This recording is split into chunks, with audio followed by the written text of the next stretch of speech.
She was 20 years old and, for all practical purposes, homeless. Her uncle had dismissed her with $75 and a final, clipped sentence that was more of a ledger closing than a farewell.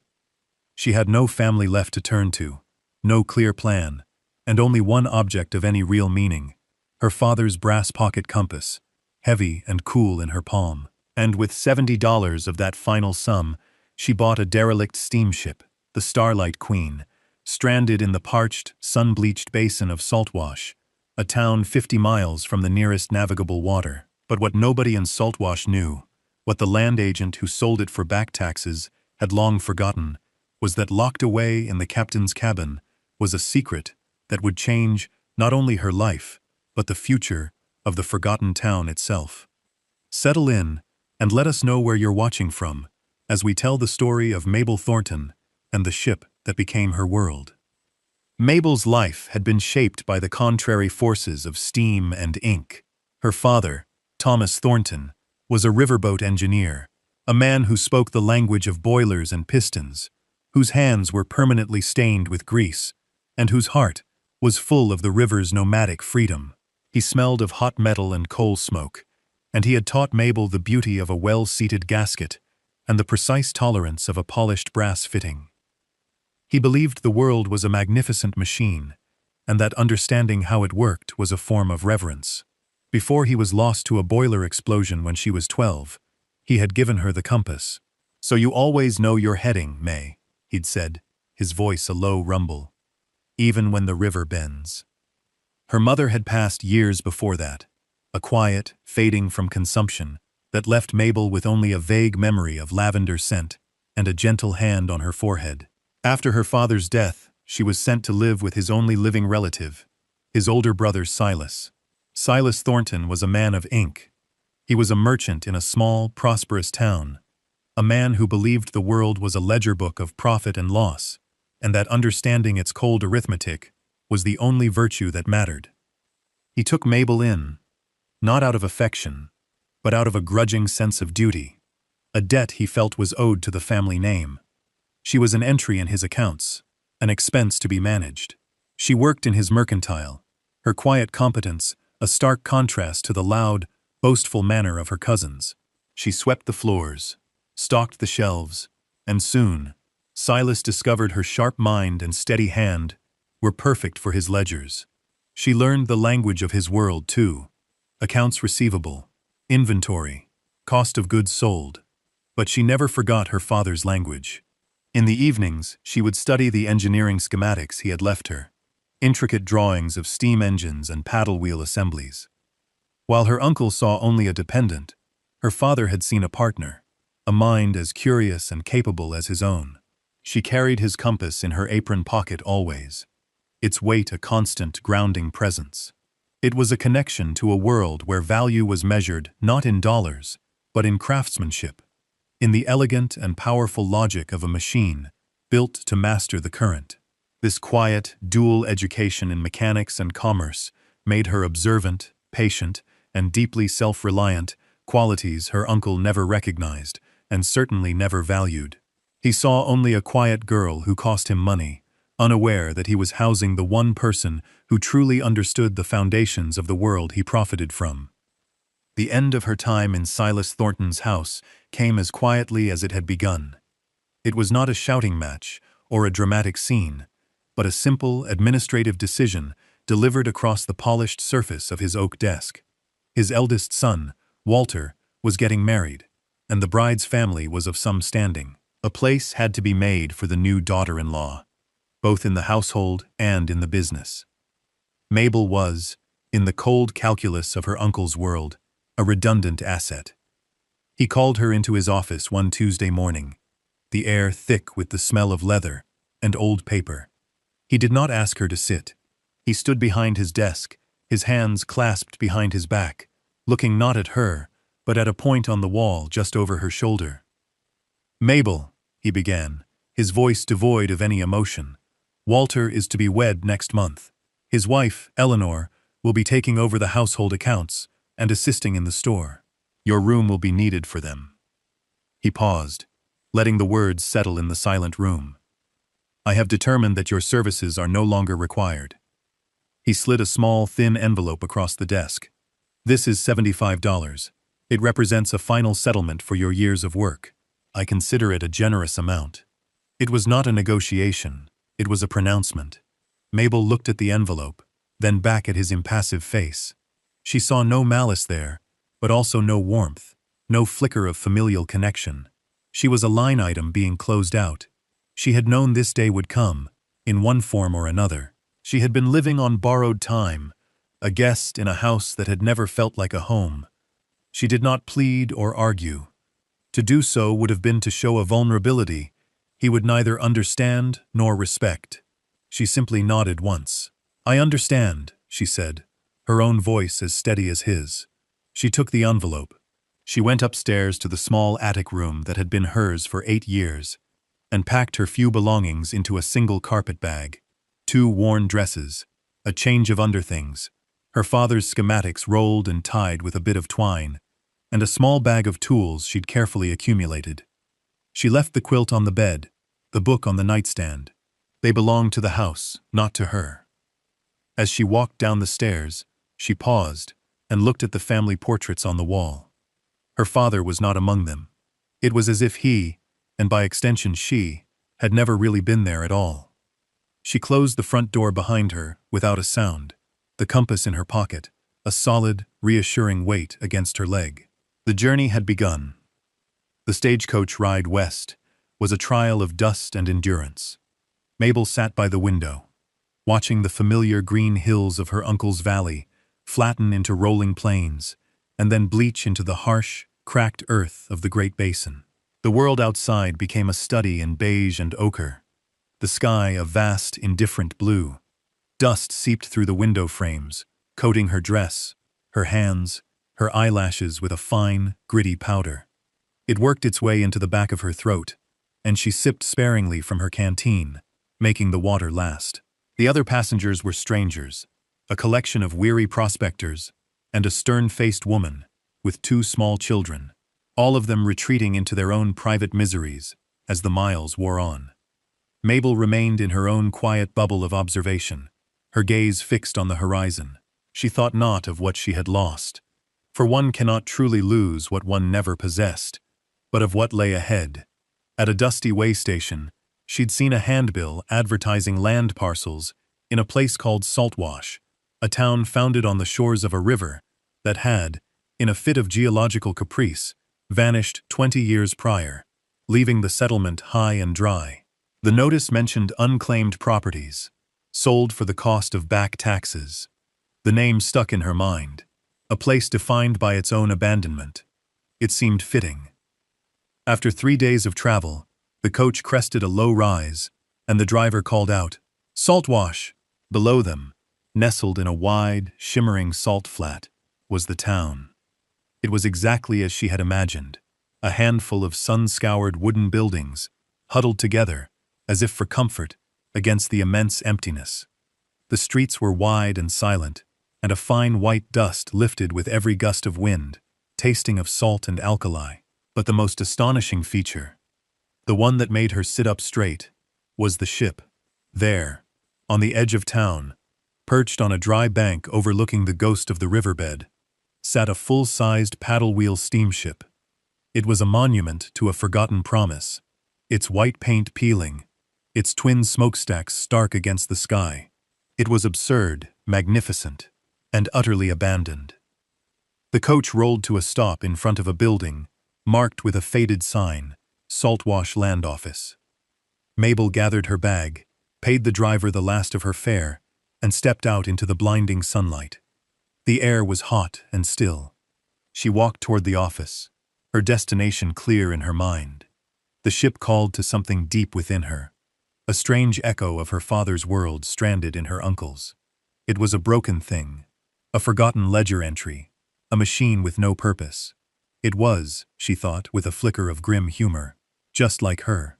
The land office was a single dusty room, presided over by a man named Alistair Abernathy, a weary-looking individual with a green eyeshade and ink stains on his cuffs. He looked up from his paperwork as Mabel entered, a flicker of surprise in his eyes at the sight of a young woman alone. "Help you?" he asked, his voice dry as the air outside. "I'm here about the unclaimed properties," Mabel said, her voice clear and steady. "Specifically, the steamship." Abernathy leaned back in his chair, a slow, incredulous smile spreading across his face. "The Starlight Queen? Honey, that ain't property. That's a landmark, a monument to bad planning." He chuckled to himself. "The Saltwash Folly. River dried up in '68. Left her sitting right where she is now. Been there 20 years. Mabel met his gaze without flinching. "Is there a deed? Is it for sale?" Her directness seemed to disarm him. He shuffled through a stack of brittle papers in a large wooden file box. "Let's see. Here she is. Starlight Queen. Property of the defunct Saltwash Steam Navigation Company. Reverted to the county for 19 years of unpaid taxes." He squinted at the ledger. "Total due, including fees and interest, $70. He looked at her, a speculative glint in his eye. "You got $70? Mabel placed the bills from her uncle's envelope on the desk. 7 crisp $10 notes. Abernathy stared at the money, then at her, then back at the money. He shrugged. "Well, it's your money."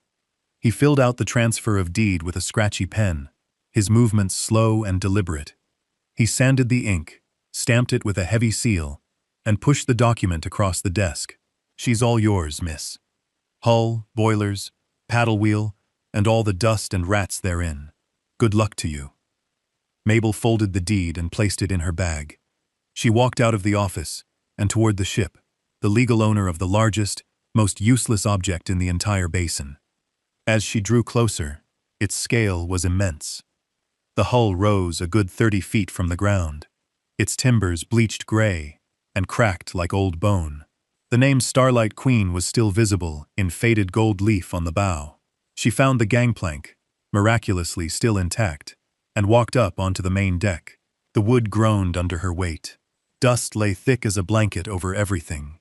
On the upper deck, she peered through the grimy windows of the Grand Saloon, seeing the ghosts of velvet-covered chairs and brass lamps. She made her way to the stern, to the engine room access. The hatch was stiff, but she managed to pry it open. She climbed down the iron ladder into the heart of the vessel, and there, surrounded by the silent, massive forms of the twin boilers and the great sleeping piston arms, she felt the first true stirring of something like hope. The machinery was covered in dust and cobwebs, but it was fundamentally sound. The iron was pitted but not rusted through. The brass fittings were tarnished but solid. It was a language she understood. It was her father's world. This was not a folly. It was a fortress. It was a home waiting to be awakened. The first week aboard the Starlight Queen was a battle against 2 decades of neglect. Mabel's initial task was simply to make a small corner of the vast vessel habitable.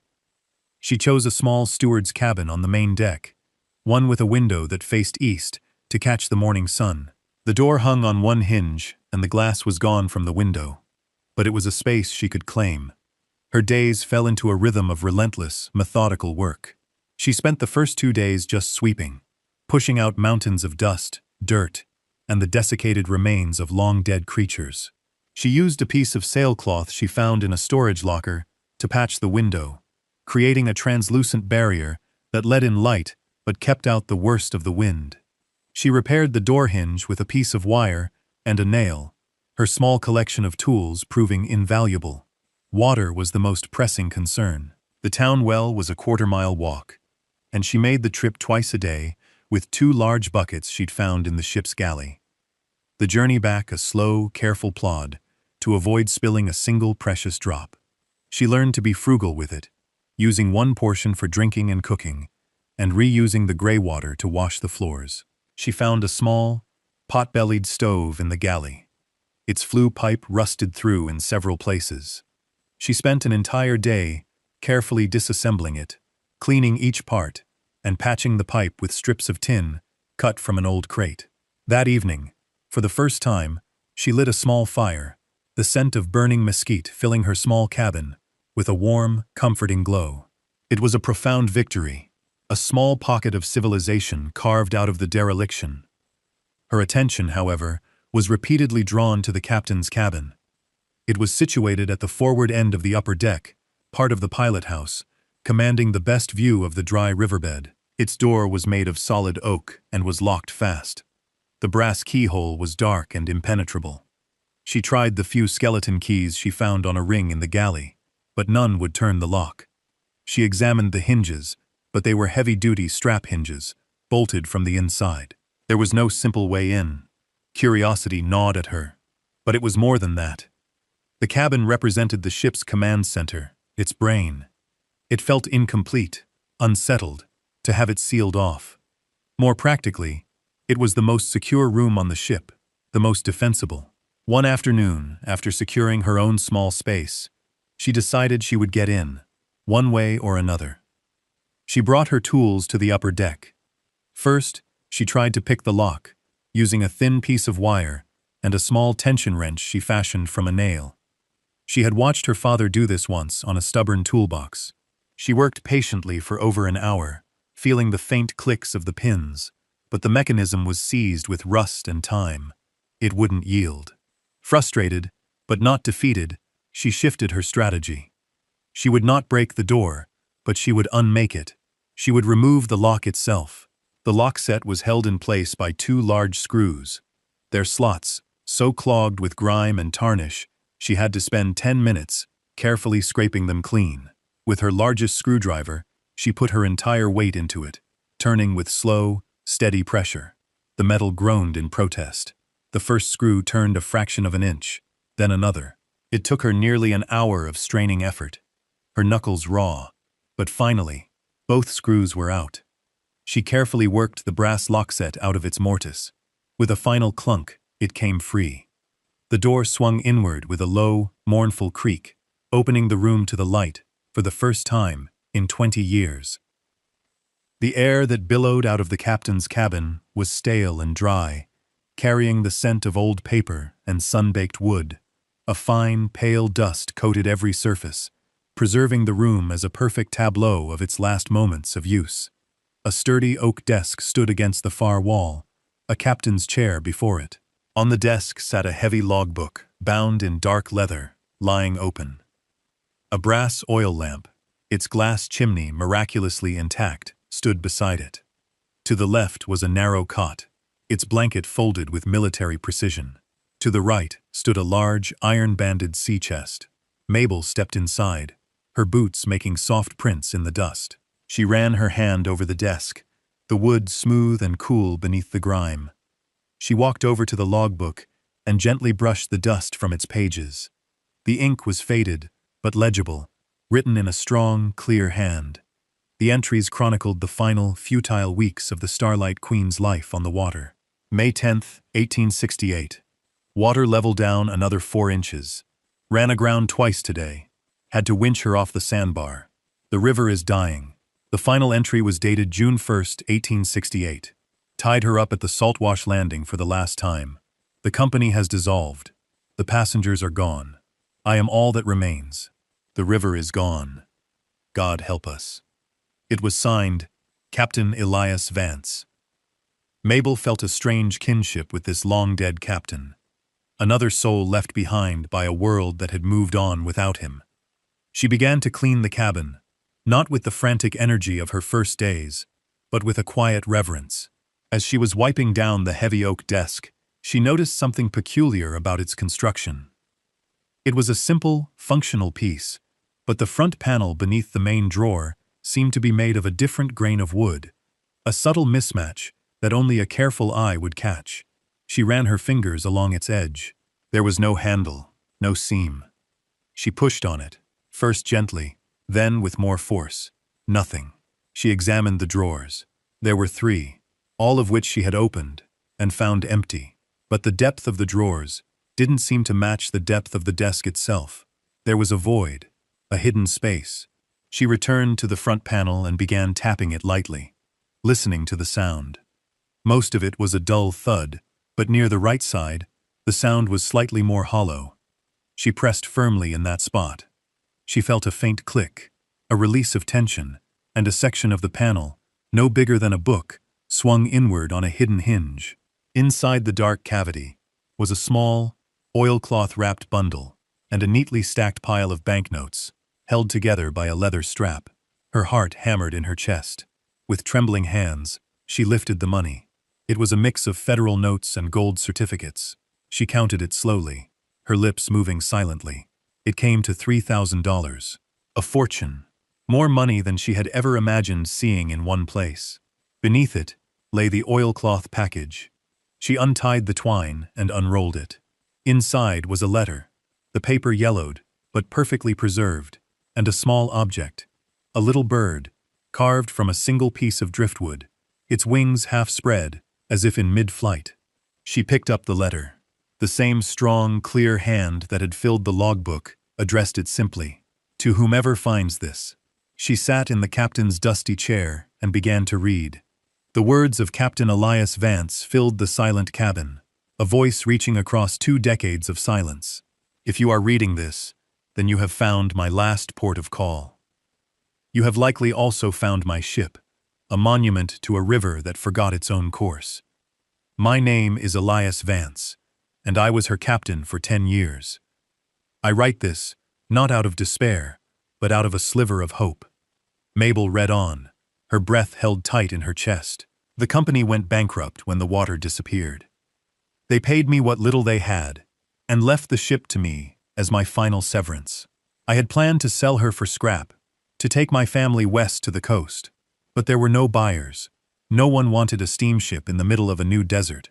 My wife, Sarah, and our daughter Lily were with me in Saltwash.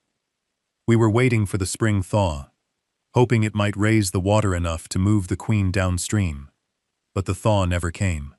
Instead, a fever came through the town that winter. It took them both within a week of each other. Lily was only 6. Mabel stopped reading, her fingers tracing the smooth wood of the carved bird.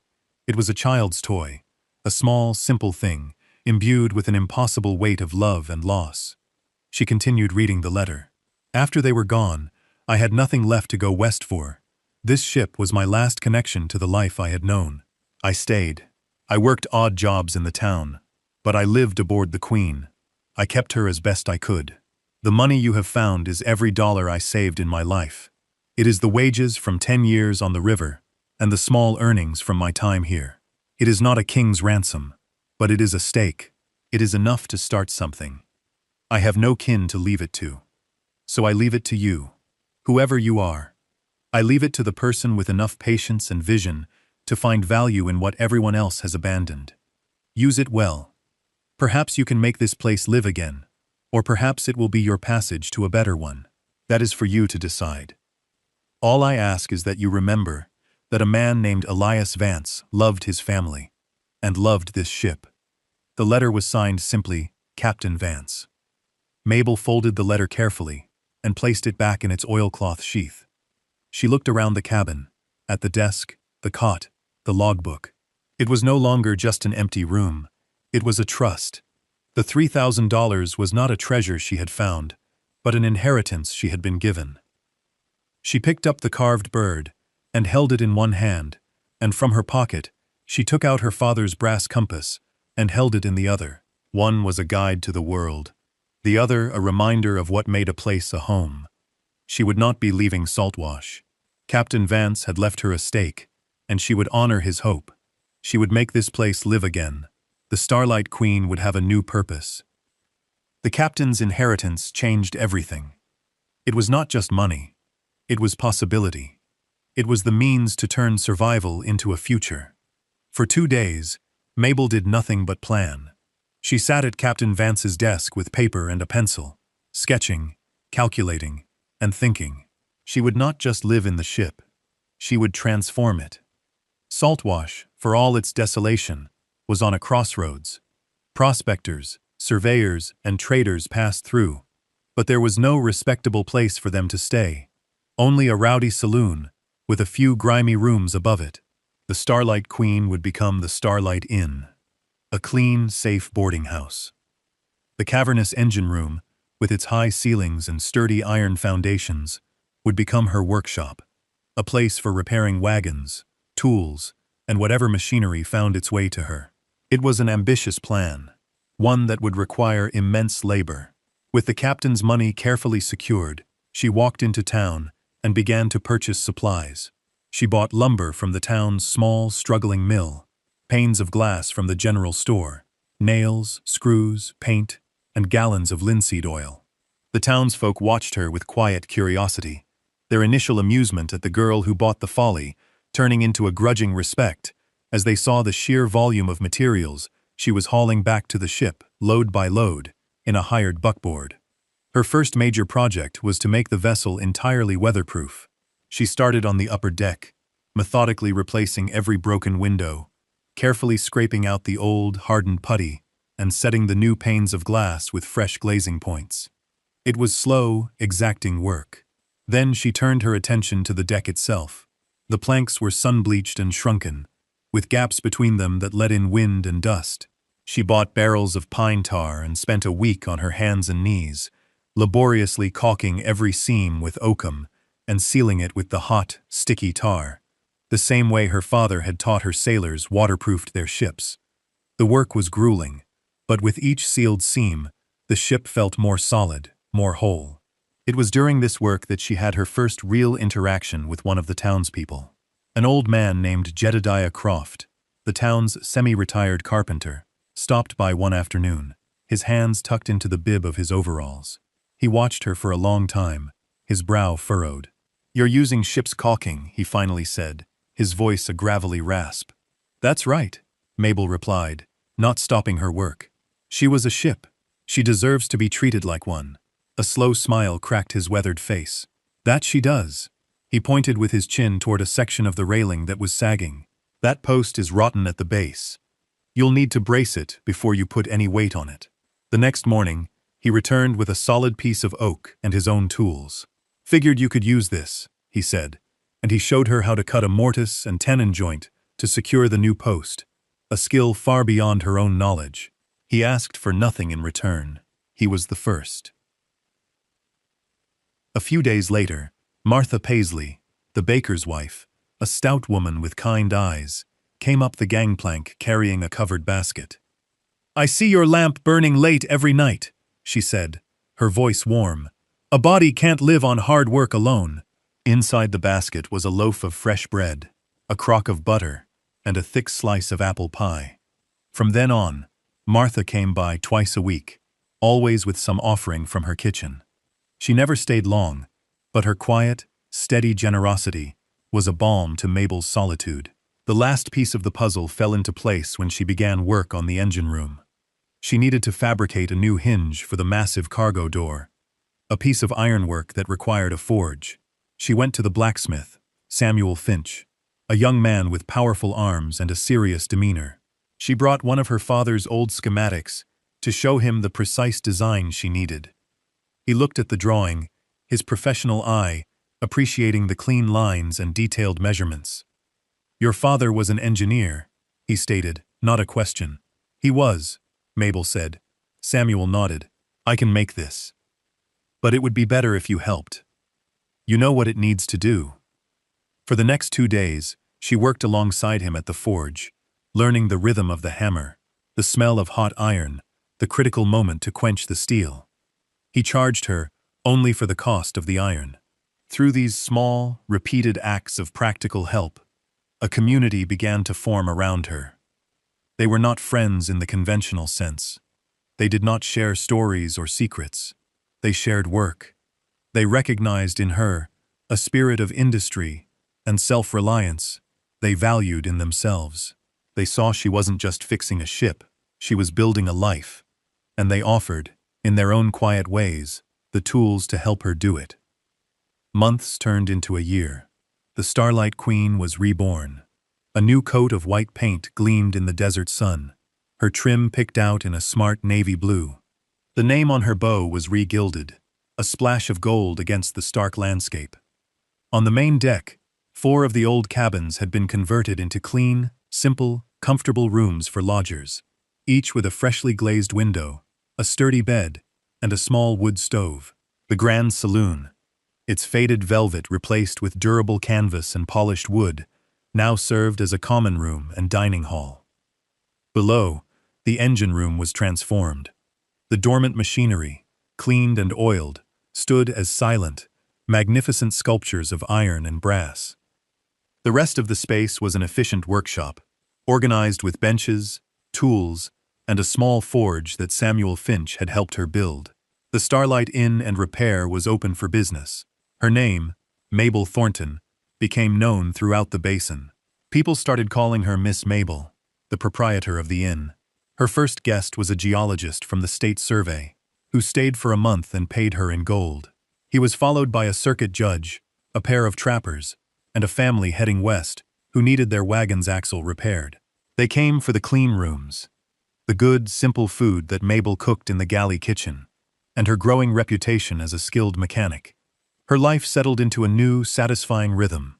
She rose before the sun, the first light finding her in the galley, starting the fire in the big cook stove. The smell of coffee and bacon would drift out across the silent town, a signal that the day had begun. Jedediah Croft, the old carpenter, took to coming by for coffee every morning, sitting with her in the saloon as they watched the sunrise paint the salt flats in shades of pink and orange. Martha Paisley supplied the inn with all its bread and pastries, and they would trade, a room for her visiting cousin, in exchange for a month's worth of baking. Samuel Finch used Mabel's workshop for larger projects that wouldn't fit in his own smithy.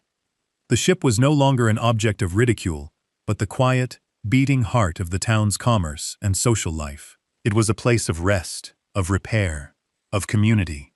Children from the town would sometimes come and play on the lower deck, and Mabel would let them, showing them how the great paddle wheel pistons worked, telling them stories of the river that used to be. She was no longer the outcast, the solitary girl with $75. She was a fixture, a respected business owner, a part of the fabric of Saltwash.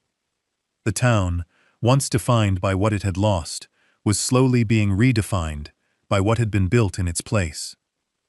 The Starlight Queen had finally found its permanent, and most important, port of call. One evening in late autumn, as the desert air grew crisp and the sky deepened to a bruised purple, Mabel stood on the captain's walk outside the pilot house. She looked out over the town of Saltwash. Lights glowed in the windows of the small houses and the general store, warm and inviting against the vast, dark expanse of the basin. The lamps of her own inn cast a welcoming pool of light onto the ground below, where a traveler's wagon was parked for the night. A thin curl of smoke rose from the saloon's chimney, and she could hear the faint sound of a piano. The town was quiet, but it was alive. She had been here for nearly 2 years. She went inside, into the captain's cabin, which was now her office and private sitting room. A fire crackled in the small stove, casting a warm light on the polished wood of the desk. She sat in Captain Vance's chair, its wood worn smooth by years of use. On the corner of the desk, 2 objects sat side by side.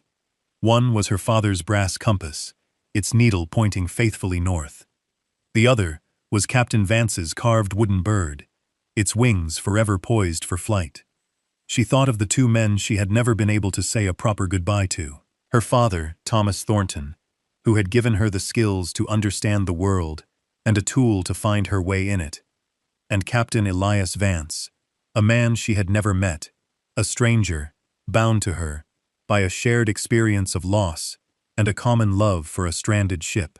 He had given her a stake, but more than that, he had given her a purpose, a legacy to honor. She thought, for a fleeting moment, of her Uncle Silas. She felt no anger, no bitterness, only a kind of distant sorrow, for a man who lived in a world so small he could measure it with numbers. He had dismissed her with $75, a sum he believed would erase her from his life. He could never have imagined what that paltry sum could build. He saw value only in what could be bought and sold, and had cast away both a person and a place he deemed worthless. And from those 2 discarded things, she had built this entire world. Mabel Thornton was 20 years old when she arrived in Saltwash with almost nothing. She had spent $70 on a derelict steamship 50 miles from the water. It was the best $70 she ever spent. It had bought her more than a home. It had bought her a life. If Mabel's story of finding a home in the most unlikely of places moved you, consider subscribing for more tales of resilience and discovery. We believe that value can be found in the most forgotten corners, and strength in the quietest hearts. And now we'd like to leave you with a question to carry into your week. What forgotten thing in your own life, or in your own community, might hold a hidden value, just waiting for a second look? Let us know in the comments below. Thank you for being here with us.